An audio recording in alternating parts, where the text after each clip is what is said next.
Hi my dear viewers and subscribers. Pandharipura Vitthala యాత్ర successful గా నిన్నటితో కంప్లీట్ చేయడం జరిగింది.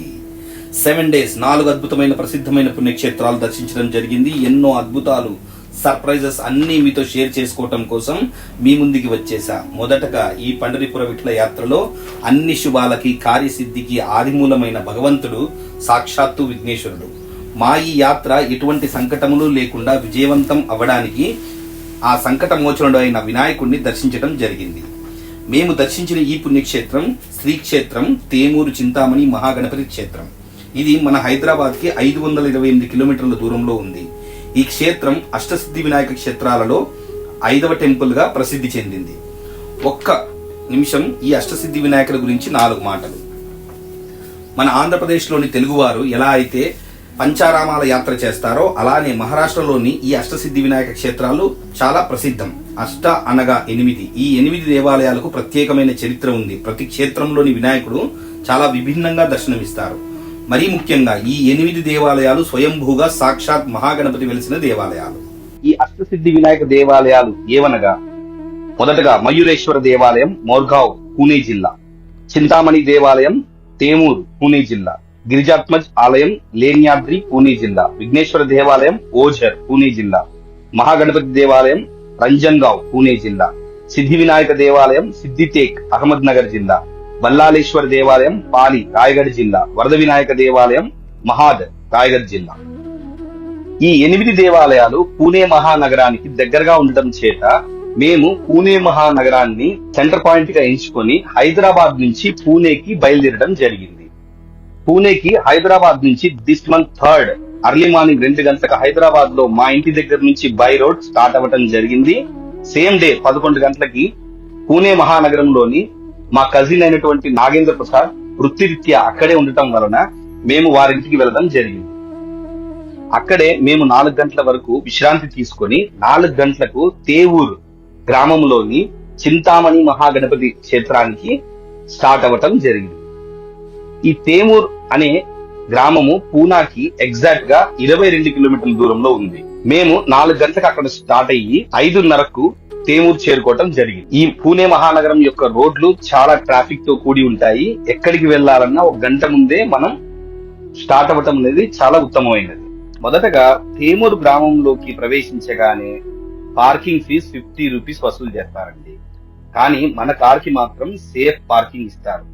సో 50 రూపీస్ ఎక్కువ అనుకోకండి, పే చేయండి. ఆ స్లిప్ ను కూడా జాగ్రత్తగా దాచుకోండి, ఎందుకంటే మనం వెనక్కి వెళ్ళేటప్పుడు మళ్ళీ వాళ్ళు ఆ స్లిప్ చూపించమని అడుగుతారు.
అలా కార్ ని పార్కింగ్ చేసి బయటకు వస్తుండగా ఒక మహా మర్రి వృక్షం మనకు దర్శనం ఎదురుగా ఇస్తుంది.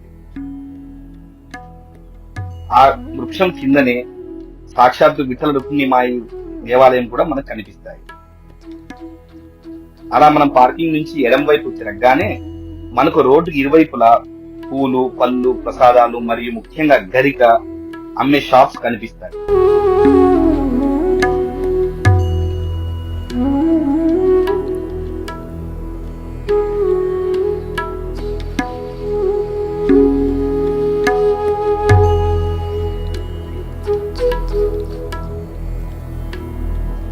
వాటిని దాటుకుంటూ అలా ముందుకు వెళ్తుండగా క్షేత్ర ముఖద్వారం కుడి వైపున మనకు కనిపిస్తుంది. ద్వారం చాలా చిన్నగా ఉంటుంది, కాస్త వంగి లోనికి వెళ్లాలంటే లేదా తల పగిలిపోతుంది, జాగ్రత్త. ఈ ద్వారమే కాదు, ఈ ఆలయంలోని అన్ని ద్వారాలు చాలా చిన్నగా ఉంటాయి. కాస్త జాగ్రత్తగా వంగి నడవాల్సిన అవసరం చాలా ఉంది. నాకు ఒకసారి అనిపిస్తుంది, ఈ ద్వారాలు ఇంత చిన్నగా ఎందుకు కట్టారు అని. మనిషి అనేవాడు తన అహంకారం, ఐశ్వర్యం, గర్వం అన్ని బయటే వదిలి భక్తితో తల వంచి లోనికి వెళ్లి స్వామిని పూజించాలి అనే ఒక డిసిప్లిన్ నేర్పించడానికి ఈ ద్వారాలు ఇంత చిన్నగా కట్టారని నాకు అనిపిస్తుంది. ఇది నా విశ్లేషణ మాత్రమేనండోయ్. అలా లోనకు రాగానే మనం ఎడం వైపు తిరగగా మీకు చెప్పుల స్టాండ్ కనిపిస్తుంది. అక్కడ మీ పాదరక్షాలు వదిలి ఇంకాస్త ముందుకు వెళ్ళగా ఎడమ చేతి వైపు మీకు కాళ్ళు, చేతులు, ముఖం శుభ్రం చేసుకోవడానికి వాటర్ ఫెసిలిటీ కూడా అవైలబుల్ గా ఉంది. అండ్ ముఖ్యంగా ఈ ఆలయం 3 నదుల సంగమం దగ్గర ఉంది. ఆ 3 నదులు ఏవనగా మూల, ముఠ మరియు భీమ. ఈ సంగమంలోని నీళ్లే ఈ ట్యాప్ ద్వారా మనకు వస్తున్నాయి. కాస్త ఆ జలాన్ని మీ తల మీద కూడా చల్లుకోండి. సర్వ పాపాలు, కర్మల నుంచి విముక్తి పొందండి. ఇక ఈ ఆలయం యొక్క ముఖ్య చరిత్ర గురించి కొద్దిగా ఒక 2 నిమిషాలు తెలుసుకుందామా?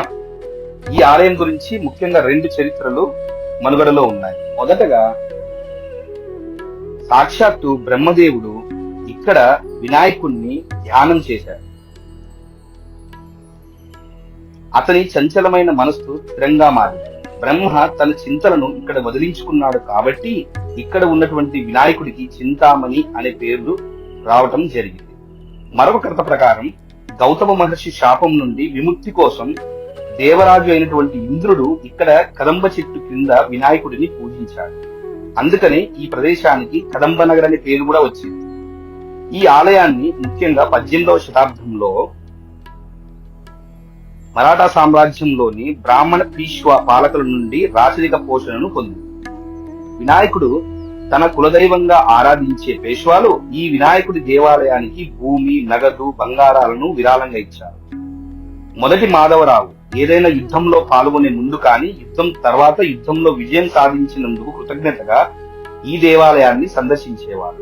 మాధవరావు తన చివరి రోజుల్లో దేవాలయం ప్రాంగంలోనే గడిపాడు. పీష్వా మొదటి బాజీరావు సోదరుడు సైనిక కమాండర్ చిమాజీ అప్ప పెద్ద యూరోపియన్ గంటను విరాళంగా ఇచ్చారు. అది ఇప్పటికీ దేవాలయంలో వేలాడుతుంది.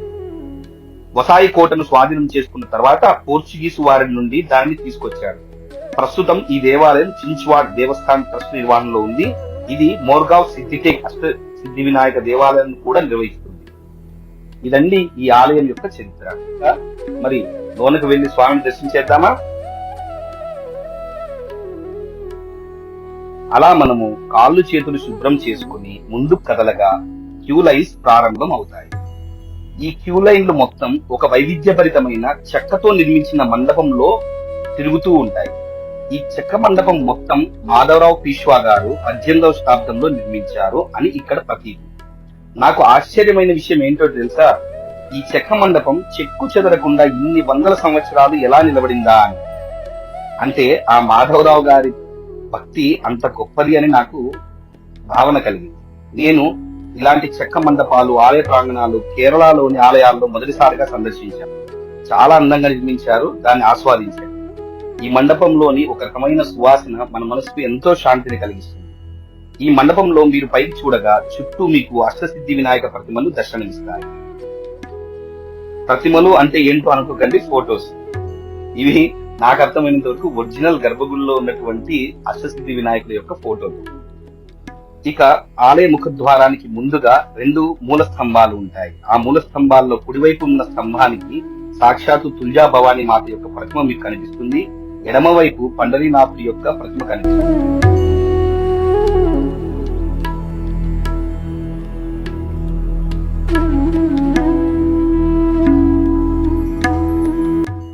ఆలయ ముఖద్వారం పైన మాధవరావు పేష్వా గారి ప్రతిమ మీకు దర్శనం. ఆలయం గడపకి నమస్కరించి లోనకి వెళ్ళగానే ఎదురుగా గర్భాలయంలో సిద్ధి బుద్ధి సమేతంగా అష్టసిద్ధి వినాయకులలో ఒకరైనటువంటి చింతామణి గణపతి యోగముద్రలో మనకు దర్శనమిస్తారు. ఒక్కసారి ఆయన్ని తనివి తీరా దర్శించి భక్తితో ధ్యానం చేయండి. ఓం వక్రతుండ మహాకాయ కోటి సూర్య సమప్రభ నిర్విఘ్నం కురుమే దేవ సర్వకార్యేషు సర్వదా గజాననం భూత గణాది సేవితం కపిత్తం జంబూ ఫలసార భక్షణం ఉమాసుతం శోక వినాశ కారణం నమామి విఘ్నేశ్వర పాద పంకజం.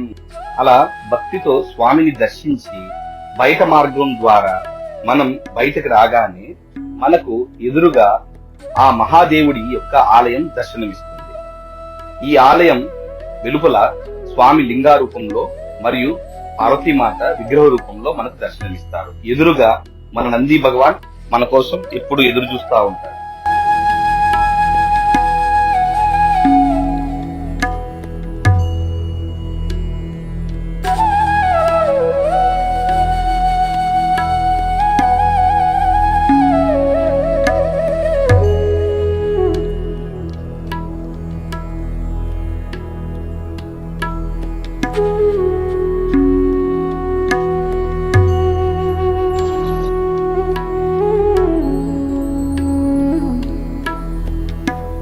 ఒక్కసారి మహాదేవుణ్ణి దర్శించుకొని కాస్త ముందుకు కదలగా ఆలయం వెనుక వైపు మనకు లక్ష్మీ సమేత శ్రీ మహావిష్ణువు ఆలయం దర్శనమిస్తుంది.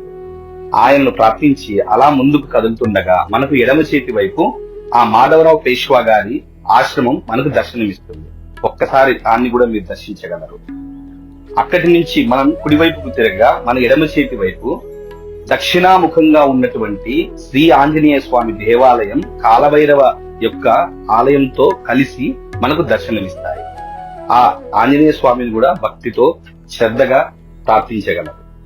ఇక ఈ మహాక్షేత్రంతో పాటుగా ఈ ఆలయం చుట్టుపక్కల ఉన్నటువంటి మరికొన్ని ఆలయాల గురించి మీకోసం.